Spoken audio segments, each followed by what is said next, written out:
Hi friends, എല്ലാവർക്കും പുതിയ വീഡിയോയിലേക്ക് ഒരിക്കൽ കൂടി സ്വാഗതം. അപ്പോൾ ഇന്ന് നമ്മൾ ബീട്രൂട്ട് വെച്ച് വളരെ ടേസ്റ്റിയായ ഒരു കറിയാണ് കേട്ടോ ഉണ്ടാക്കുന്നത്. അപ്പോൾ ബീട്രൂട്ട് വെച്ച് അധികം കറികളൊന്നും നമ്മൾ കേട്ടിട്ടില്ല കേട്ടോ അല്ലേ. ഇത് ബീട്രൂട്ടിലേക്ക് പരിപ്പും നമ്മുടെ മുരിങ്ങക്കായും ചേർത്തുണ്ടാക്കുന്ന നല്ല ടേസ്റ്റിയായ ഒരു കറിയാണ്.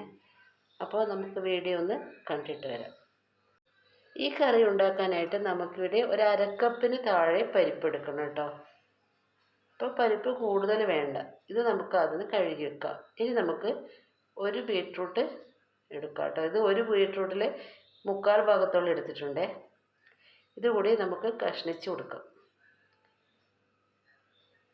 ഇനി ഇതിലേക്ക് നമുക്ക് ഒരു പച്ചമുളക് ഇട്ട് കൊടുക്കാം. പിന്നെ മഞ്ഞൾപ്പൊടി ഉപ്പും ചേർത്ത് നമുക്ക് കുക്കറിൽ ആദ്യം തന്നെ ഇത് വേവിച്ച് വെക്കാം കേട്ടോ.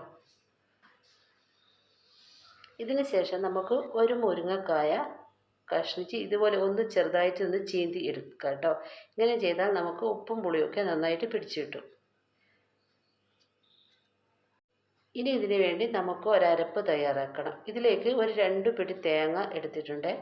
ഇനി ഇതിലേക്ക് നമുക്ക് 2 കുഞ്ഞുള്ളിയും 2 വെളുത്തുള്ളിയും കൂടി ഇതിലേക്ക് ചേർത്ത് കൊടുക്കാം. ഒരു വറ്റൽമുളകും ചേർത്ത് കൊടുക്കാം കേട്ടോ. ഞാനൊരു 1/4 ടീസ്പൂൺ വലിയ ജീരകം ഇതിലേക്ക് ചേർത്ത് കൊടുക്കുന്നുണ്ട്. ഇനി മഞ്ഞൾപ്പൊടി കൂടി ചേർത്ത് ഇത് നന്നായി അരച്ചെടുക്കാം. അപ്പോഴേക്കും ബീട്രൂട്ടിനെ 2-3 വിസിൽ കേൾപ്പിച്ച് നമുക്ക് വേവിച്ചെടുത്തിട്ടുണ്ട്. ബീട്രൂട്ട് വേവാൻ കുറച്ച് സമയമെടുക്കും. ഇനി നമുക്ക് ഒരു ചട്ടി വെച്ച് കൊടുക്കാം കേട്ടോ. അതിലേക്ക് വെളിച്ചെണ്ണ ഒഴിക്കുക, കടുക് പൊട്ടിച്ചെടുക്കാം കേട്ടോ.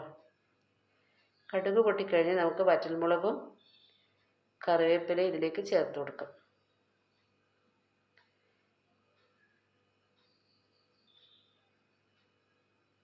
അതിനുശേഷം നമുക്ക് ഒരു ചെറിയ സവാള ചെറുതായി എരിഞ്ഞ് ഇതിലേക്ക് ചേർത്ത് വഴറ്റിയെടുക്കാം.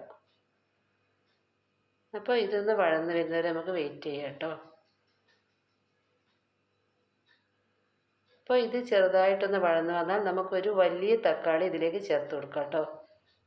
ഇത് കുറച്ച് പുളി വേണ്ട കറിയാണ്, അതുകൊണ്ട് വലിയ തക്കാളി എടുക്കണേ.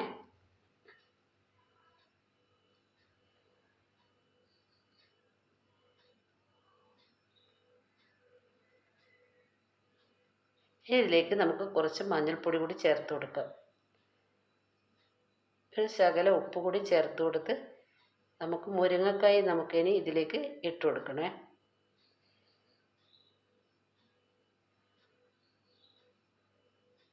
അപ്പം മുരിങ്ങക്കായി ഇട്ട് ഒരു കുറച്ച് വെള്ളം ഒഴിച്ച് ഇതൊന്ന് വേവാൻ നമുക്ക് മൂടി വെച്ച് കൊടുക്കാം കേട്ടോ. മുരിങ്ങക്കായി വേവുന്നത് വരെ നമുക്ക് വെയിറ്റ് ചെയ്യാം.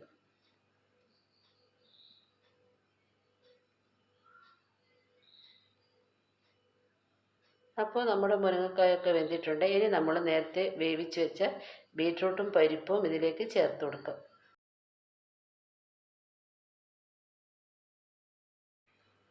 അതിനുശേഷം നമുക്ക് നേരത്തെ നമ്മൾ അരച്ച് വെച്ച അരപ്പ് കൂടി ഇതിലേക്ക് ചേർത്ത് കൊടുക്കാം.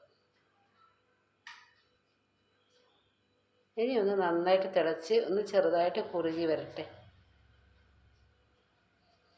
ഇതൊന്ന് മിക്സ് ചെയ്ത് കൊടുക്കാം കേട്ടോ. ഉപ്പ് വേണമെങ്കിൽ ഇപ്പം നമുക്ക് ഉപ്പ് കൂടി ചേർത്ത് കൊടുക്കാം.